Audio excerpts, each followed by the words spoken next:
வணக்கம். சிவாஜினி சுரீதரன். தகவல் 447. குடல் ஆரோக்கியம். ஒரு நாளில் எத்தனை முறை மலம் கழிப்பது ஆரோக்கியமானது?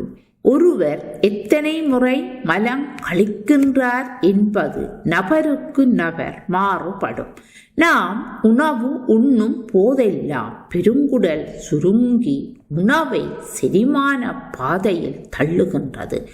நம்மில் பெரும்பாலானோர் இந்த உந்துதலை கட்டுப்படுத்த கற்றுள்ளோம். அதனால் ஒரு நாளைக்கு ஒரு முறை மலம் கழிப்பது என்பது புதிய நடைமுறை ஆகிவிட்டது. நாம் மலம் கழிக்க கூட நேரமின்றி இருக்கின்றோம் என்கின்ற ஆஸ்திரேலியா கேன்பெரா மருத்துவமனை இடையக குடல் மருத்துவர் ஒரு நாளைக்கு ஒரு முறை மலம் கழிப்பது நல்ல குடல் ஆரோக்கியத்தின் அறிகுறி ஆகும். ஆண்களில் 40% பேரும் பெண்களில் 33% பேரும் இந்த பழக்கத்தை பின்பற்றினர். ஒரு நாளைக்கு 3 முறை முதல் வாரத்திற்கு 3 முறை மலம் கழிப்பது இயல்பானது என வைத்தியர் பரிந்துரைக்கின்றார். ஒரு மனிதன் மலம் கழிப்பது அவரது ஆரோக்கியமான வலுவான அளவுகோல் என ஆய்வாளர் கூறுகின்றார். ஆகவே மலம் கழிப்பது குடலை சுத்தப்படுத்துவது, ஆரோக்கியத்தை மேம்படுத்தும். நார்ச்சத்து நிறைந்த உணவுகளை உண்ண வேண்டும். நாளாந்தம் அதிக பழங்கள், அதிக காய்கறிகளை உண்ண வேண்டும்.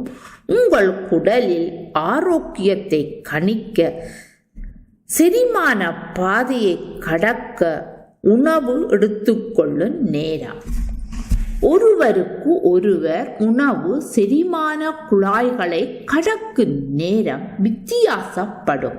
ஒருவருக்கு 12 மணி முதல் பல நாட்கள் வரை மாறுபட்டதாகவும் தெரிய வந்துள்ளது. ஆகவே இது குடல் ஆரோக்கியமாக இருந்தால்தான் எங்களுடைய குடலுடைய பிரச்சனைகளை கூட நாங்கள் குறைத்து கொள்ளலாம். இது தொடர்பான உங்களுடைய கருத்துக்களையும் நீங்கள் பேசிக்கொள்ளுங்கள். அதே நேரம் இந்த குடல் ஆரோக்கியத்தை பற்றி ஒரு முறை வைத்தியரிடம் கூட நீங்கள் இந்த தலைப்பை கொடுத்து பேசிக்கொள்ளலாம். நாளாந்தம் நிறைய காய்கறிகளையும் பழ வகைகளையும் சாப்பிடுவதனால் உங்களுடைய மலம் இலகுவாக கழிப்பதற்கு கூட வழி சமைக்கும் என வைத்தியர்கள் ஆய்வுகளில் வைத்தியர்கள் கூறுகின்றார்கள். அதே நேரம் இன்னும் ஒரு விடயம் இதிலே கூறப்பட்டிருக்கின்றன.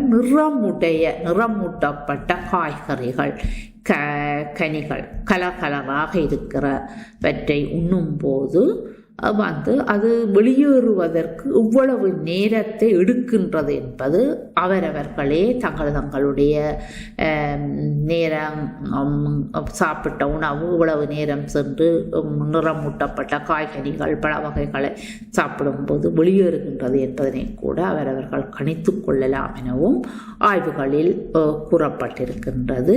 ஆகவே நீங்களும் பேசிக்கொள்ளலாம். நாங்கள் மீண்டும் சந்திப்போம். நன்றி, வணக்கம்.